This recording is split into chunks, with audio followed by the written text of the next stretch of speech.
Avant-match, Nigeria, République démocratique du Congo, finale des barrages pour la qualification à la prochaine Coupe du Monde.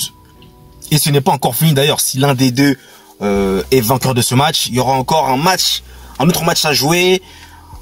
Enfin bon, on va pas dire que c'est compliqué, mais le chemin est un peu long. Mais voilà, on se rapproche. Donc on va parler de ce match-là.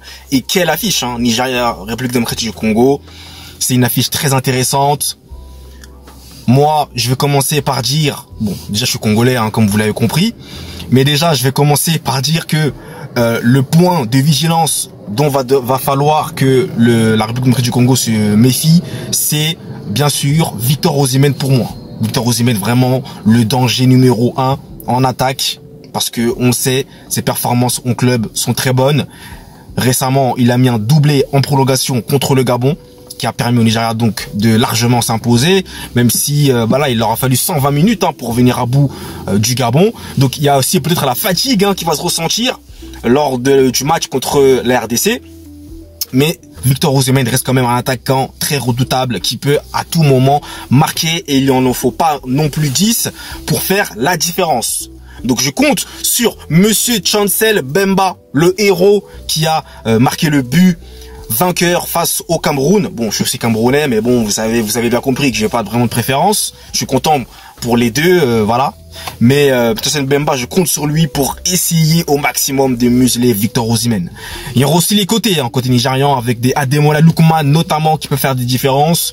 Donc attention à ce joueur aussi qui est très bon, même si là bon je regarde pas trop son début, enfin sa saison pour l'instant, son début de saison avec l'Atalanta, je sais pas trop comment ça se passe pour lui, mais Ademola Lookman c'est quand même un joueur qui connaît ces genres de matchs là, qui a joué des finales, qui a mis même un triplé, on s'en souvient tous, en finale de Ligue Europa contre les invincibles du Bayer Leverkusen de Xabi Alonso notamment, donc tout le monde s'en souvient, il avait mis un triplé, une performance stratosphérique, historique même, j'ai envie de dire.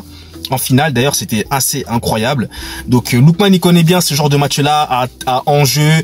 Il y aura vraiment une bataille, clairement, ce n'est qu'un seul match. Tout peut se passer sur un seul match. Je crois ont les chances de la RDC de remporter ce match. D'ailleurs, je vais être bien sûr derrière la RDC. Je crois en leur chance. Ils ont les joueurs. Après, c'est vrai que dans le contenu, c'est toujours assez pauvre, on peut le dire. Mais, ce qui est intéressant avec cette équipe du Congo, c'est qu'elle est imprévisible et que on ne sait pas trop comment les jouer. Donc, ce qui veut dire qu'elle est imprévisible et tout peut venir de n'importe où. Le danger peut venir de n'importe qui. Donc ça aussi, c'est un point très important que la RDC va falloir qu'il mette à l'épreuve dans cette finale qui est très importante. Et l'aspect aussi mental, psychologique, donc ça fera aussi des grandes différences également.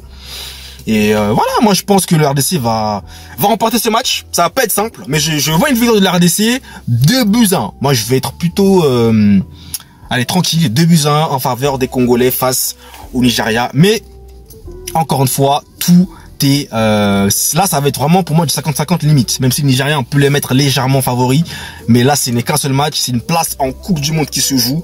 Donc, j'en suis sûr et certain que tous les joueurs vont se donner à 1000%, que ce soit du côté du Nigeria ou du côté du Congo. Après, il peut y avoir des joueurs qui se loupent, ça peut arriver, mais en tout cas, il y aura la détermination, parce que au bout, eh bien tu vas devoir jouer un autre match encore qui va te qualifier tout simplement pour la prochaine Coupe du Monde, parce que pour la RDC, rappelons-le, ça fait quand même depuis 1974 qu'ils n'ont plus disputé une Coupe du Monde, la RDC.